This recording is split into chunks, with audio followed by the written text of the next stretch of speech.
Welcome back to Ordinal Revolution. My name is Shizzy. On this channel, we cover the entire Bitcoin ecosystem. What's up, guys? Today we have a little different. We normally stay on ordinals, but today we're going back to Atomicals. We're traveling down the road, the old Atomical road. Those guys are building something really amazing, extraordinary over there. The tech is absolutely amazing for Bitcoin. I mean, there's nothing really out there like it yet, and it's something that we need to. I guess we need to pay more attention to because it's something that we deem that could be very special. And today we have Arthur. He's back for round 2 with us, and last time we got into his background, we got into a lot of things. So if you guys are curious about that, I'm going to leave the link for the last episode down in the show notes so you guys can check that out first and then come back to this. But this episode, we're really going to pick up on kind of where we left off. The end, we felt like the last one just wasn't long enough. We had so many more questions, and I even reached out to you guys and put out a post and said, is there any question you guys want answers? So we're going to get into a lot of those, and should be a real fun one. So let's get this thing started. Without further ado, we bring in my partner, as always, Mr. Yagobi. What's up, buddy? What's up? What's up? Go Cowboys. Go Cowboys. Oh, soft spot, man. It's a soft spot. But so if you guys don't know, he's a Cowboys fan from Dallas. I'm from Philadelphia Eagles, and you guys won. You guys won. Yeah, see, Democrats and Republicans, if Cowboys and Eagles fans can get along, that means that actually I can never get along with Democrats. I'm just kidding. I love everybody. No, but yeah, it's exciting. Exciting episode today. We got it. We got Arthur from Atomicals. Last episode he was going by A, but this time he's feeling more comfortable with us. We got Arthur out of him, so it should be really amazing, man. Last one, we had so many more questions at the end. We're really going to get into them. Yeah, and I know that we are Ordinal Revolution, but I think it's very important to really embrace Bitcoin's ecosystem as a whole, right? So if we're about Bitcoin and believe in the fundamentals of it, then we need to embrace the good parts of the ecosystem altogether, right? Obviously, if someone is trying to launch something that's malicious or something that's just not useful, then yeah, I get it. But I think embracing other parts of the ecosystem is important, and I love Atomicals because, like you said, it's different, right? Yep, and they're getting adopted now by big names in the space. Unisat just announced that some Atomicals will be listed over there. So that's something pretty exciting, and that shows real adoption for this protocol. Yeah. And I think really more than anything is the founding team, or the founder, Arthur, and his team, they just work in silence, right? So they're not out there pushing anything. So when someone saw the fundamentals of the protocol and how it works, I think that they got excited, and word of mouth went around, and then next thing you know, people are starting to adopt it, right? So we'll see what happens in terms of how fast that happens, because we are coming into the beginning parts of what seems to be a bull market.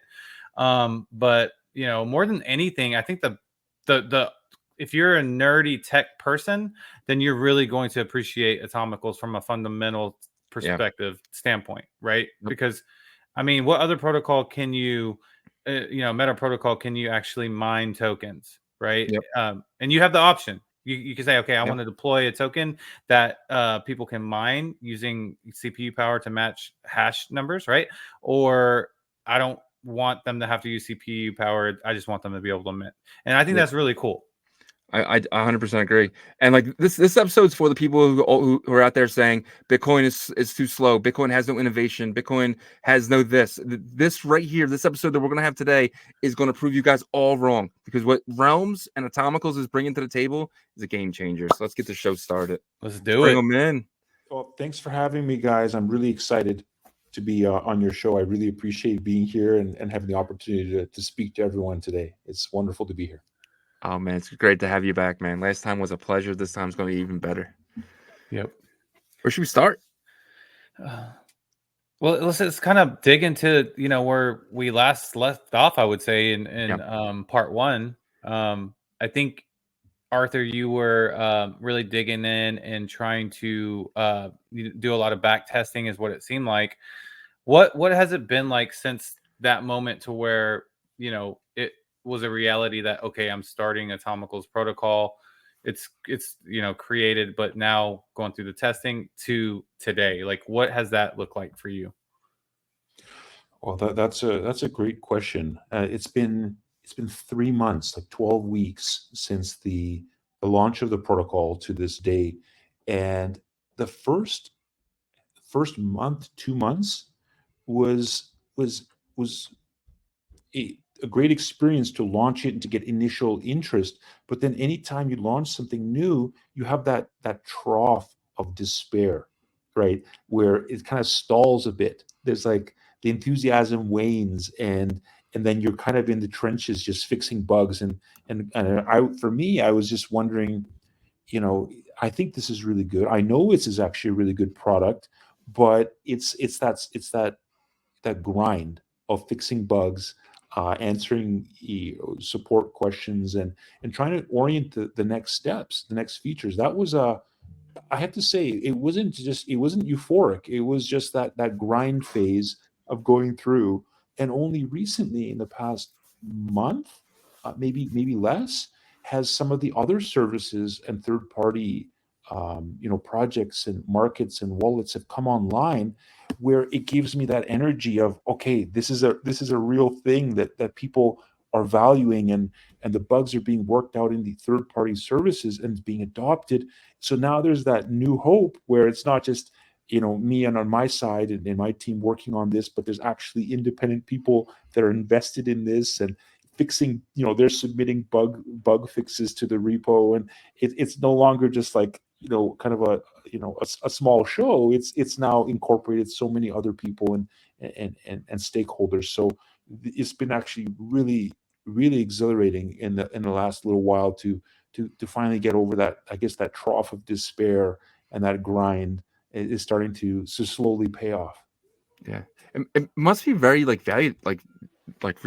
validating, right? Like, you guys are, before when you build something like this, you're not really sure if anyone's going to use it, right? But now it seems like everyone wants to use your product. It is, because whenever you found something, you launch something, you always have to kind of be like a little bit delusional in yourself to believe in yourself to continue, right? Because if you actually knew at the beginning when you started how much effort it would be, people probably wouldn't start anything, right? So it gets kind of revealed in layers where you're kind of hooked in, and you're pot committed, as they say, and you kind of just keep going with it. And so it's really validating now that people are unveiling, like revealing some of the capabilities. And I'm also able to talk about them more coherently because the tooling is more mature, even though it has a long way to go. It's more mature, so people can actually take advantage of these features instead of just me talking about it and pointing them to some, half working code. And also the documentation has been built out to actually explain. So it's not just a black box mystery. There's actually ways, the Chinese community has done a great job of translating the documentation and writing tutorials and taking the lead there to leverage the features. So yeah, it's really validating, and we've barely even scratched the surface of the current features. And yeah, I'd say maybe we're, I don't know, 20% through the journey of what's here already, not even mentioning what's going to be possible later. Yeah. I feel like you guys are like that infant who's taking his first steps towards the coffee table. You know what I mean? You guys are just taking your first steps, which is it's really, really awesome to see. It's really cool to see. Like, like we talked to you last time, and we felt like you guys were just born, right? And now to see you guys really almost walking is pretty remarkable. Would you say like that this time period has been like extremely hard, or would you say that it was kind of like, once it was launched, you guys are kind of like really like handling it really well? It's kind of a mixed. It's kind of mixed because after launch, we realized we had to make some changes to the way the indexer works. Some pretty big changes that took some time in testing and troubleshooting. So that, and it's always one of those things where it's fun to build something from the beginning, and it's just kind of painful and tedious to fix something you broke or fix something that isn't working the way you expected. So it was not hard, like hard in the sense of trying to build a protocol for 6 months straight and not being able to do anything else because it's an obsession to launch. But it was kind of like also in the back of my mind that there's these problems, and I can't rest until I got a handle on them, and then the people that are using it also feel confident in the product and the others that depend. So it's been a really weird feeling in that it's not easy, but it's not hard. It's just almost like like this, wonderland of exploring things and thinking where I know where I'm going to go and what I'm going to build. And as I'm going down that path, things get revealed to me, and I have to chase that rabbit because there's a calling. There's something that drags me to building, and that's one of the features we can talk about later. But people may have seen the tweets about DeMint, which is a way to decentralize mint NFTs in a provably fair way using Bitwork token mining. And this is the world's first decentralized way to mint NFT collections, whether they're 10,000 items or even 1 million items are now possible on Bitcoin in a provably fair way. And that was just a rabbit hole I went down because of signals and signs of what I saw that people wanted, and that wasn't even on the table, so to speak. And so in the meantime, I'm building that. I'm putting out fires, so to speak, on problems with the things that were discovered that also need to be patched, and supporting the different services that are starting to use it. So it's been partly rebuilding and fixing what is there, but also going down and exploring these new features along the way that people are clamoring for, and DeMint is one of those things. Interesting. Okay, so DeMint. So this is starting to make a little bit more sense to me. So is DeMint the way to mine NFTs? Yeah. So the way it works is that instead of a collection creator, an NFT collection creator, launching on an existing marketplace, how they have those like countdowns, and then you can mint on that mint day, or using some invite list or whitelist system, subscribe, be a Twitter follower and do all these things, jump through these hoops, and I don't know, do whatever on Discord, like grind for dance your like a spot. monkey to prove us, like that's the current model that everyone's been operating under for years. And so what DeMint does is says, let's just do away with all that nonsense, and let's just let creators take a folder of their image files, literally upload the entire folder of 10,000 images or whatever number, produce a compact cryptographic proof of all those pictures, and then they can just share that file folder with their end users, and their end users can burn those images on chain in first is first style, and the first person to claim those images gets that NFT in the collection. And so the way it's done is through the rule: whoever puts it on chain first and mines the special Bitwork proof of work for Hash. that item, that hash, that whoever mines that hash first and puts it on chain first wins that item. So it's kind of like a decentralized, it's not a lottery because it's not random. It's like you gotta spend energy and CPU power to mine the NFT that you want. Just like how Bitcoin itself works to secure the chain, that the miners are mining the next block. It's like now the users are mining like the NFT item they want in the collection. Shizzy, have you ever heard of this approach? Never. I mean, the only thing close to this would be how the Goose Nose launched with the Goose generator, but this is still way different than that.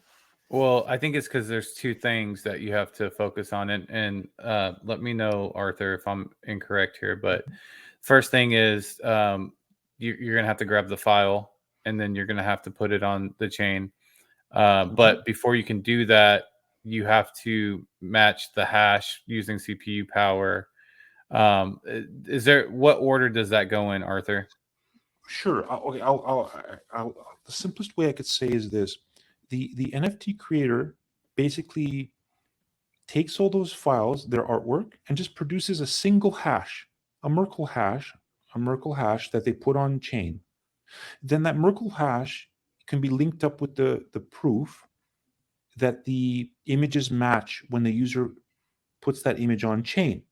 When they're putting it on chain, that's when they calculate the bit work. At the same time, they just make sure the transaction ID has a special amount of proof of work added to it at the same time that they're committing the image. And then they're doing it at the same time, putting it on chain, and then the Atomicals indexer just checks, oh, is the Merkle proof correct that they wanted image number, I don't know, 1000, and oh yeah, they've attached the requisite amount of bit work. So it's a valid mint claim, and done. And then it matches it up, and that user then gets that item in the collection. Interesting. I like it. It's different than your typical just, hey, we're doing our NFT launch, because I feel like the NFT industry has gotten, well, Ordinals has changed everything, in my opinion, in a better way. But the old traditional NFT approach was just so easy, and just like, this is all about money. You pay your money and then you get it. That's it. With this, it's actually kind of teaching the fundamentals of Bitcoin, going back to the roots, the Merkle roots, if you will. Yeah. And I'll just add quickly here, the way that DeMint features is created is that it's completely optional whether you require users to do token mining with Bitwork. If they don't, you don't have to provide that. It's just an element of fun. Now, not only can tokens be claimed with proof of work if the creator chose to set that up, the creator can also set payment rules. So they, in the DeMint rules file, they specify which addresses they want to receive how many Satoshis to get paid to claim that item. So instead of having to do, send payments to some anonymous dude on Discord and hope he didn't fat finger the spreadsheet when he's, blessing you with your NFT, 3 weeks after you sent him half a Bitcoin or whatever, the payment rules are on chain. So once you want to claim, let's say, item number 800, it says so right there how many Satoshis you got to pay and to which addresses in real time to claim that item. So not only are we doing away with these like unfair distribution schemes, we're also automating the on-chain payments themselves. Like, there's no reason to be sending some guy like coins to hope that he sends you an NFT later. Why not just automate that all in one step? And that's exactly what DeMint allows creators to do, is to ensure that they get paid in real time. So they might have, their marketing guy, their designer, and other team members. And you can specify in the DeMint rules that, hey, Bob, the designer, gets, 20% of the proceeds. And Sally, the developer, gets 25% as well. And whatever breakdown they want to make is encoded in the rules, so that when people are claiming the NFTs, they just pay everyone their fractional proportion in real time and be done with it directly to their wallets. So that's what DeMint also allows, is just to do away with this, shady backroom Discord dealings, I like to call it. So you're basically taking away the third party like marketplace. Like, potentially you could use this as well as a marketplace, not just minting, correct? The same concept? Yes, we're completely doing to marketplaces what Bitcoin does to banks. We're basically disintermediating marketplaces themselves, and it's no longer going to be possible. And even like, marketplaces should be taking 0%. Like, marketplaces are nothing without the creators and the art themselves. If anything, the marketplaces should be paying the NFT creators. But we have a reverse situation now where they're using extortionate pricing to take, some cases, up to 30% of a collection mint because of their access to the audience. But that's backwards, right? The artist is king. The creator is king. The art is primary. Marketplaces should be paying. So DeMint, DeMint is a 0% intermediary, And marketplaces are now relegated to where they should have been and should always be and will be forever, is they should only charge a couple percent to the end user as a user experience convenience function, which might be, a few percent, right? The power user can still just interact with the chain directly and broadcast the transactions how they want, paying 0%, right? And then, just paying the NFT creator the full proceeds. But if, like Bob the novice might be okay with paying 5% premium if he has a nice user experience or a nice mobile app with a reputable marketplace. There's nothing wrong with taking an extra cut, right? But none of this extortionate pricing. So DeMint is I like to say, a shockwave, and we're shooting a signal out to everyone that the peer-to-peer revolution is here, and Bitcoin disintermediates every unnecessary centralized party and intermediary. Wow.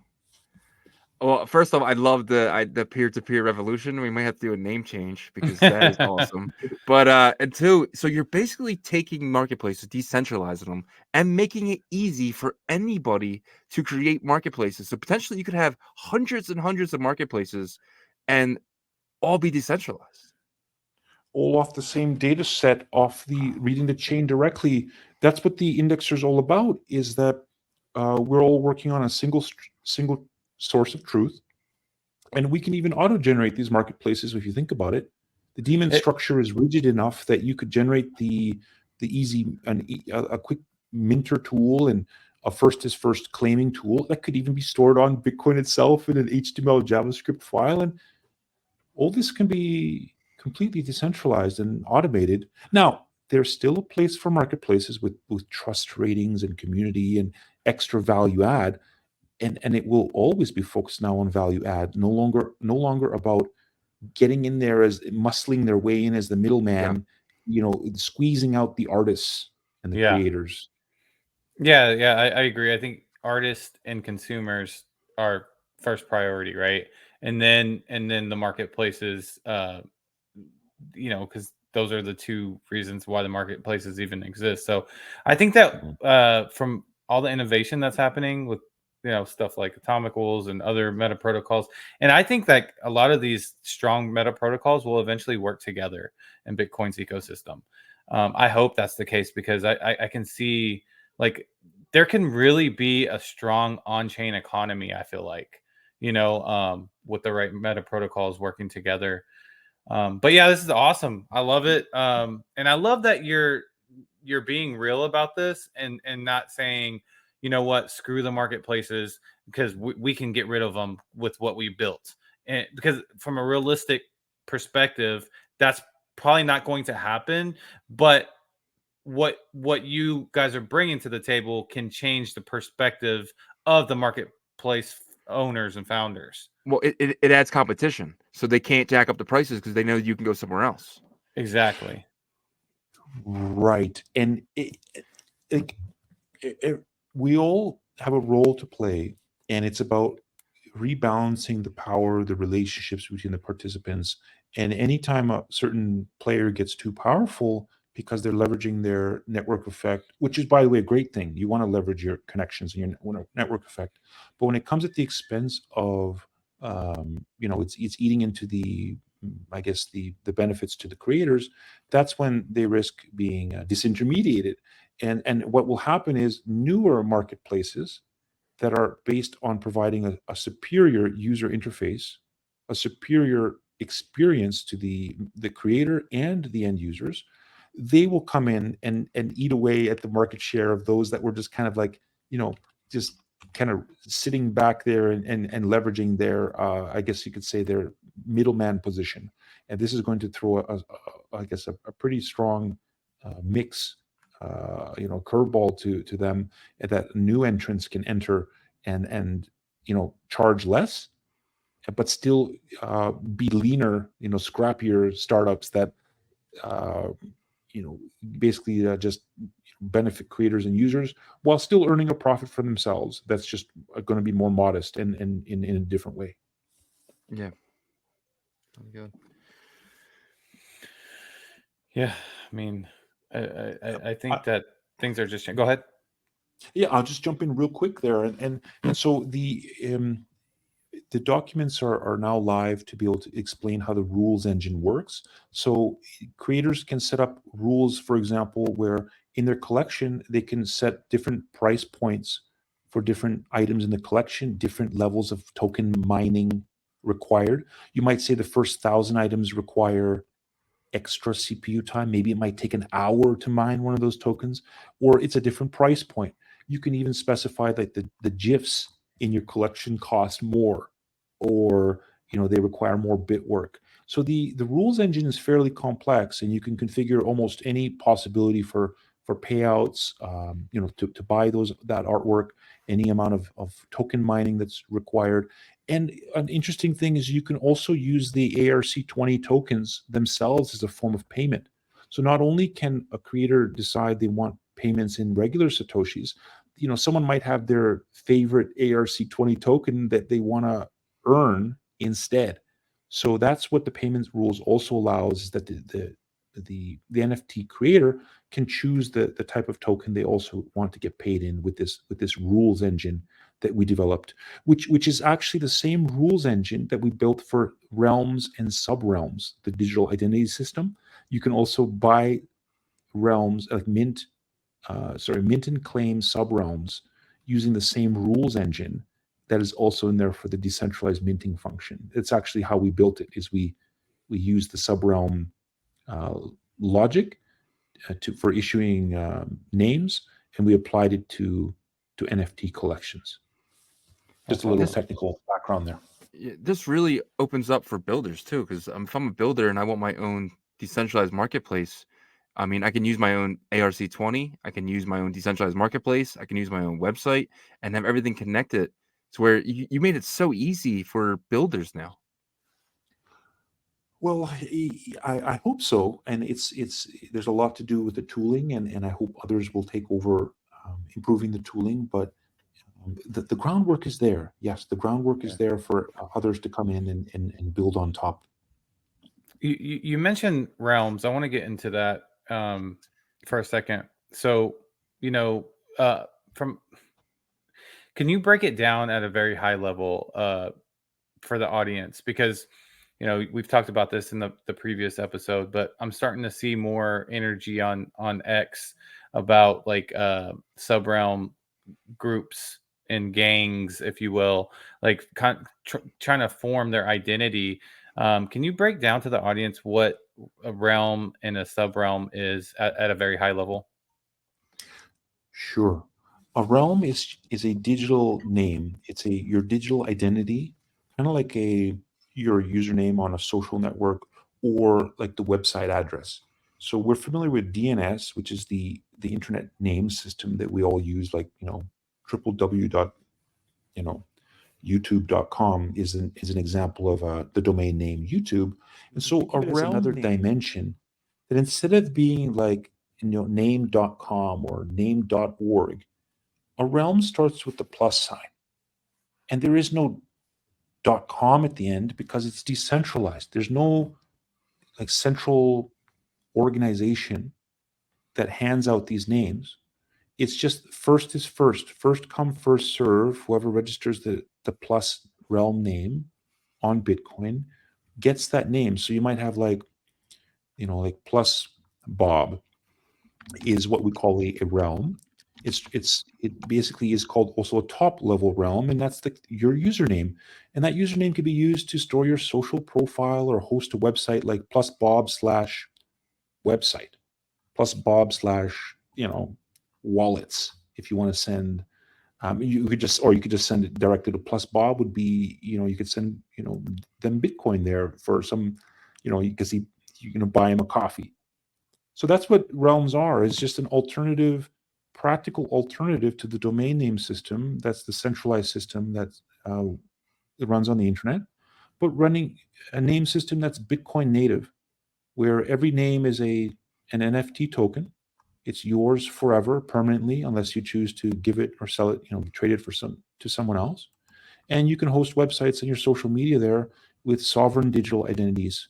This is our Web3 digital passport, powered natively by Bitcoin. And that's what the Realm name system is the world's first practical alternative to the domain name system, but for the Bitcoin era.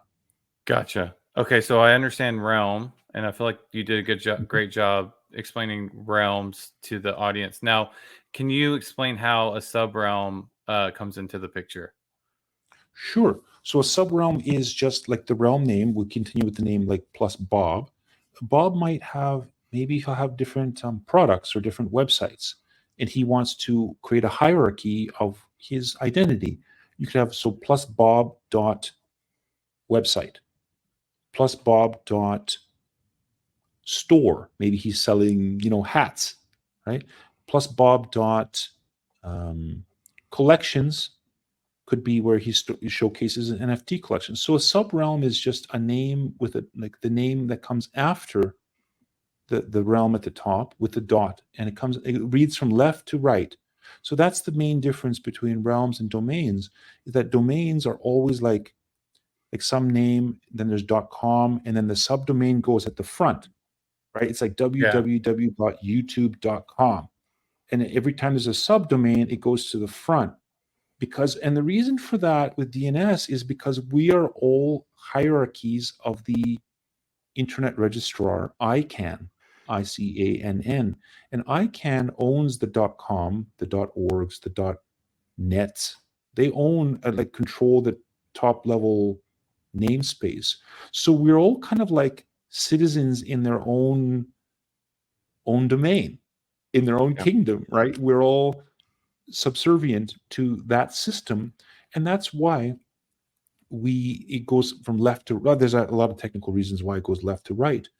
Right to left, I mean. But the realm name system and the subrealms go the other way. Mm-hmm. So this creates a really interesting dynamic because we're not subservient to any other organization. Our kingdom, our realm that we operate under is Bitcoin. And so a subrealm is something that's underneath your identity that you can then control as a separate token, or you can issue and give that away or sell the subrealms to other people. So if you own like plus Bob, you might be so nice and say, wow, there's a lot of Bobs out there in the world. Why don't we open up the subrealms so that, plus Bob dot Jones, Bob Jones can have his name at Bob dot Jones. And then maybe there's Bob dot, Alvin or whatever last name, we can cook up. And so this way, the top level owner, Bob, is kind of like a mini registrar for that namespace, Bob. Gotcha. Right? And that's the difference here. And that's the exact scenario, the plus Bob dot, okay, so plus Bob registered that realm. And then Bob Jones says, can I register Bob Jones? And he says, okay. He creates plus Bob dot Jones. Does plus Bob still have the ultimate authority over plus Bob dot Jones? No. Once he has given out once he has issued that subrealm, that becomes the property of whoever owns that token. In their wallet. Bob.Jones could then issue their own subrealms. So Bob.Jones might have his, cooking recipes, his favorite, recipes for, cake.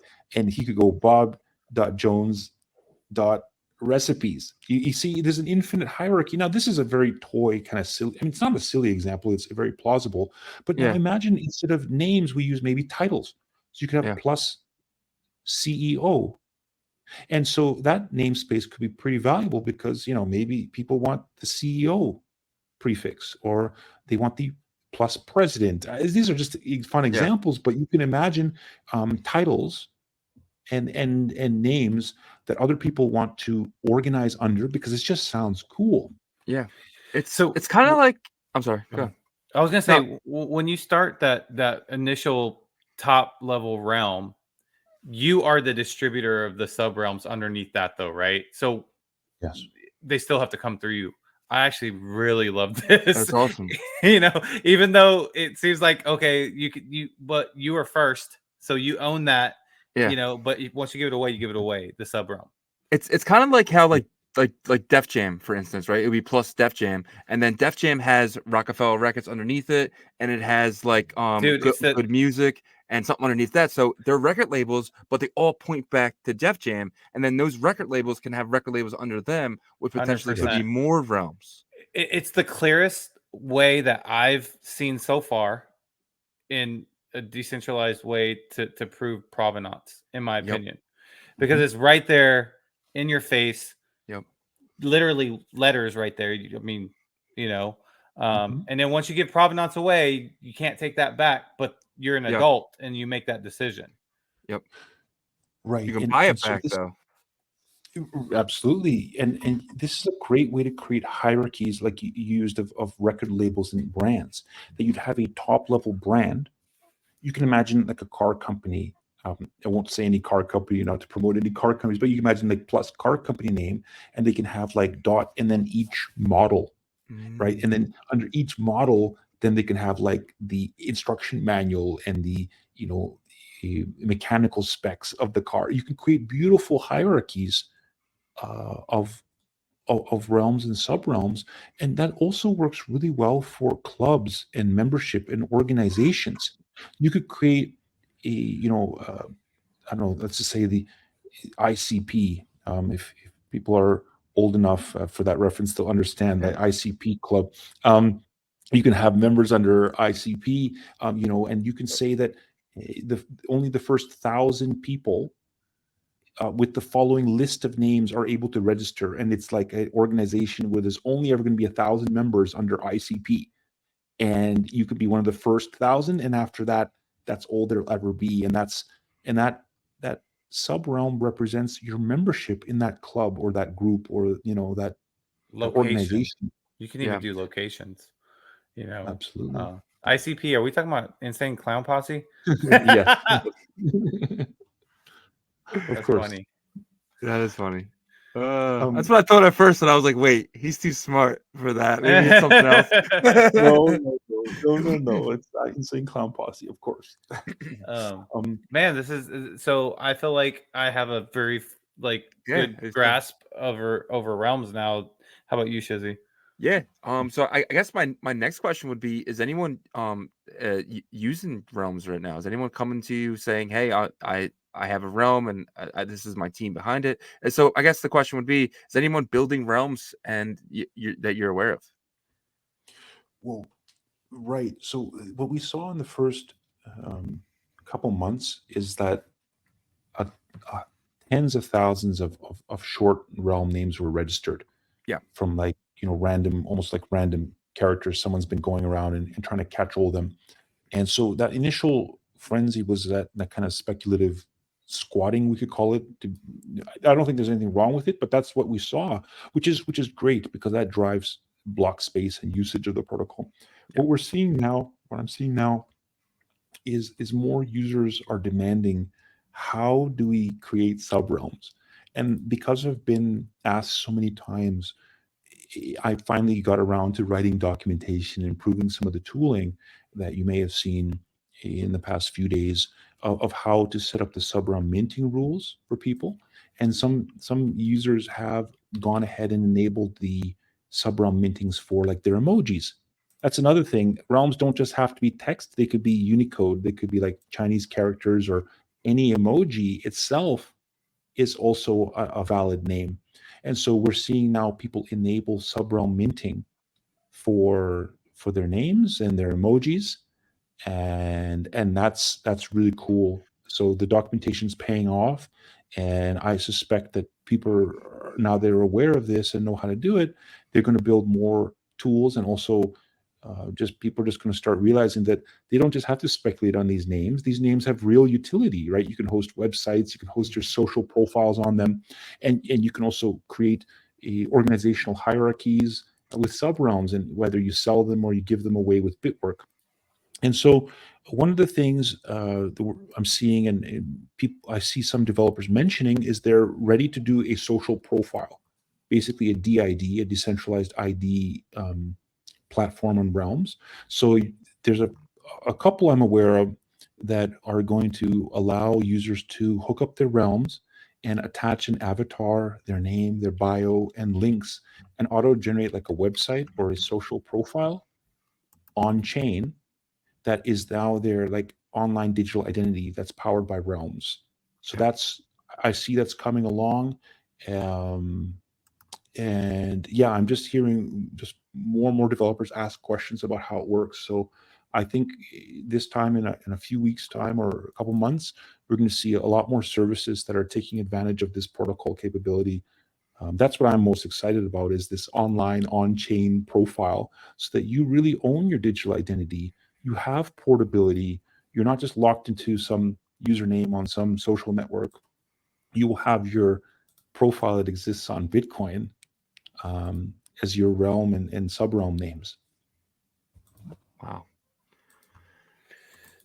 Wow. Yeah, this is I love this conversation. I'm actually so for someone that's not a developer, because looking at the docs, obviously there's the manual way of being able to mint your realm. Is realm.name, is that a good tool to create your own realm, or do you not suggest that, or what do you think about it? Right. Well, it's a good question. I think the last time you had me on your show, I don't think that tool was really fully developed. So what that is, realm.name, for everyone here, is an open source project that demonstrates how to query realms and how to claim just the top level realms. It doesn't have any sub realm minting in it. But this is a great way to search to see if a name is already taken or if it's available. Okay. And then if it's not taken, then you can go ahead and claim it. So I see you brought up Ordinal Revolution, and someone has already claimed that at atomical number 27,534. Oh, I grabbed Nice. it. Did you? Yeah, it was me. Oh, good. I was about to PSA just now and be like, hit me up. Let's make a deal. No, I'm just kidding. That's pretty And if cool. you click if you click in there, like if you go back there and you click, it says realm who is info, and click that link there. Yeah. It says view the profile right below it. There you go. Okay. So this is just a placeholder, but you can see here it displays the atomical ID, the number, the location, as well as any raw data. But right now, you just minted it, right? There's nothing there. But you can imagine the services that are going to appear that will allow you to create and show your profile. Yeah, here's the data, the raw data for the realm that was minted. Gotcha. This is basically the NFT data. So if I were to create an HTML JavaScript website, and I wanted to host it on my realm, what steps would I take? Yes. So once you have the realm in your wallet, you then go with the command line tool. You would literally just go like yarn cli set, like the set command, and then your realm name, and then the index.html, like that. And then you would pay the QR code that appeared on screen, and then after one block, that HTML file will be burned onto the data of the realm. Oh, that's awesome. So, but then, is there a limited size for your website? Obviously, like I wouldn't imagine that you could host like a 10-page website on your realm. Well, true, because the Bitcoin mining fees are crazy. So you'd end up spending, each file update would be hundreds of dollars worth. What in practice, you probably will not host a full, website, because it just doesn't make sense. What you probably would do is you would set your name, an avatar, and maybe your top links. Yeah, basically like the link tree. So this decentralized profile template that I've produced, and I'm hoping people adopt, is just your link tree. And that's all you really need. And to update that on chain probably would be, pretty cheap, right? It's just some text and it's not a lot. And maybe your avatar would be a little more, quite a bit more, but still manageable. And that's it. So it's not going to be like, let's host the whole web on Bitcoin, because we'll probably, we'll all go bankrupt. But it is, right? It's giving us another alternative to hosting our digital identity. And once you set it up, you probably will tweak it here and there. But I think that's going to be like that's already really powerful in itself to have self sovereignty over. Well, I think it's just about like also learning the capabilities of what Bitcoin can do from a technical level, which is really cool because a lot of people, a year ago, I didn't know that you could do what I know that you can do on Bitcoin today, so I think it's really awesome. And the more that we learn about new meta protocols and new innovation, the more I love diving into the true capabilities of Bitcoin. Yeah. So it's really awesome. Mm-hmm. So I wanted to this is a little quiz that I'm giving myself, and I want you to tell me if I'm right here. So Shizzy has Ordinal Revolution as the top level realm. Let's say he does Ordinal Revolution .Texas or Ordinal Revolution .Pennsylvania, and our community members that live in those states can put their NFT PFPs on like an HTML page, and then we can burn those pages accordingly to which state they represent per sub realm. Am I right? Correct. You Yay! Can have, absolutely, yeah. You have the divisions by geographic location, and then members could have sub realms under that. Like under Texas, for example. Absolutely. Gold star for Yagobi. That's awesome. So I have a few questions here from the community. I put out a thing the other day just basically saying like questions. So I got a question from 98.tree. All right, this is gonna be a tough one, right? Are you Satoshi Nakamoto? I think the spirit of Satoshi Nakamoto lives in all of us. All right. Oh man, it's such a dev answer. It is. I love it. So you are, but it's fine. We'll go to the next one. Go to the next one. When will the realm unleash the power? How would you answer that? Well, I think we're starting to see that now, that users are deploying their subrealms, and now we're going to see some third parties unaffiliated to anything I'm doing, but third parties that are going to introduce the social fi, like social fi profiles, basically the DID solution for profiles. And we're also going to see more usages of realms for creating hierarchies of organizations as well, in conjunction with those social profiles. Gotcha. I think it's imminent. So I have another fun question here. This is from one of your guys, JPEG. He goes, this is okay. I'd like to know if Arthur is an interdimensional space wizard traveling through the rifts of the quantum space fabric with the intention to change crypto forever.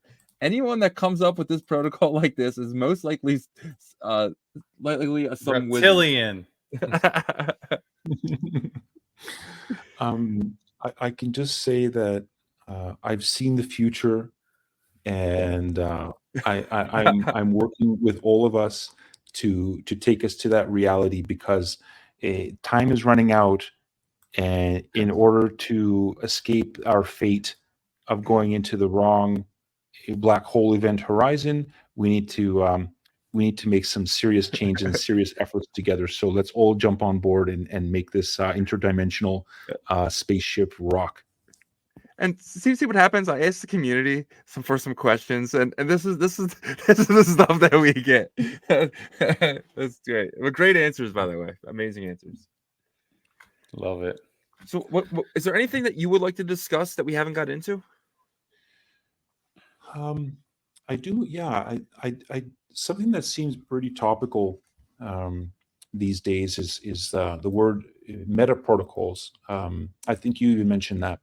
And we're seeing this concept of meta protocols, which is just another, we could say, like custom protocols developed on the base protocol. Kind of like, we can say BRC20 is like a meta protocol of ordinals. And so this is what's emerging, is developers really want their own way, their ability to create their own data structures, create their own rules. They don't just want to work with the rigid structures that exist. And that was largely why I invented Atomicals is that we didn't just want the rigid structure of digital artifacts. We wanted something dynamic for updating data and digital ID. Well, that's just the beginning. So we're seeing with these meta protocols is rule sets and indexing systems. The developers can deploy their own complex rules and still get the benefits of the indexer. So I just want to say that the Atomicals was built first for the Realm system, basically revolutionizing the online identity and naming problem. But it was also built for being able to build any kind of computer program, any dynamic system that people would want to use the blockchain for should be possible. As we know, Bitcoin BTC has been, I guess, limited or relegated to the digital gold space and used as digital money for so long that only now we're unleashing the potential of actual data applications of Bitcoin. To go further, developers don't just want to update data, which is great, right? Which is great to have, social profiles and all this on Bitcoin.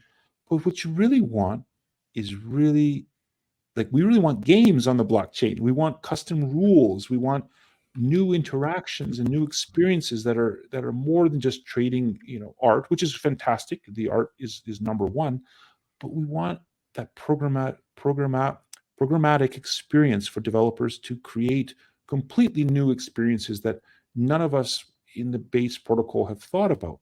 That's the driving desire for meta protocol. So Atomicals was built not only for this realms, but also for developers creating their own rules.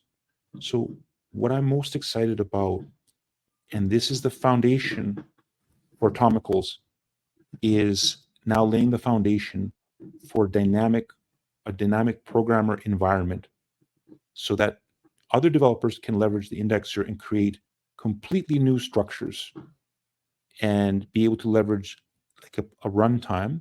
I put out a tweet called the Atomicals virtual machine. I called it AVM, which is going to basically take advantage of what exists now and present to people and show people how we can actually do smart contract programs on BTC, and create those dynamic experiences that we never really had on BTC to begin with. And that's the part that I'm most excited about, is to show people that the foundations we laid is going to open this door of these smart contracts and meta protocols. And I can't reveal much more than that and how it will work. I kind of intentionally keep it as a mystery. But this is an area that I'm extremely passionate about, and enabling developers to do more with the Bitcoin blockchain than they've ever imagined before. Wow. Yeah, man. Awesome episode. Yeah. So, kind of the part of the show where kind of you kind of just went into it, but if there's anything you would like to say to your community, or the potential new community members who are watching this and are like, I need to join Atomicals, it's kind of the stage is yours. Well, thanks everyone for the support in these past 3 months. It's been absolutely amazing to see the support and the people's trust and belief in that there's a better way to do things and that we have a bright future ahead. I think ultimately, from all sides and all protocols that are being built, we're all after the same thing. We're all after the sound money in the form of Bitcoin digital gold, and we're all after creating these interactive experiences. We're creators, artists, developers, builders. We want to see our expression come through, and I think it's absolutely wonderful that we're seeing this broad spectrum, from minimalist protocols to something like Atomicals, or any of the newer ones. I'll do shout outs to Track, their pipe protocol, and the new BRCs coming out, and runes. And so shout outs to everyone about all that. I think this is a big boat. This is a big ship that we're all on, and we keep our mind our sights set on the future of what we're all doing, I think between all of us, we're going to create so much potential for all the artists and creators and developers between all of us to achieve that vision. That's just what I'm most excited for, and we're all going to learn from each other and adopt different aspects of what we're doing, and that's going to be all right. And I'm so excited for all of us to be on this journey together and trying to see where this leads us to, next year. I don't think anyone really has an idea where this will be 1 year from now, and that's what makes it absolutely so wonderful and exciting. Yeah.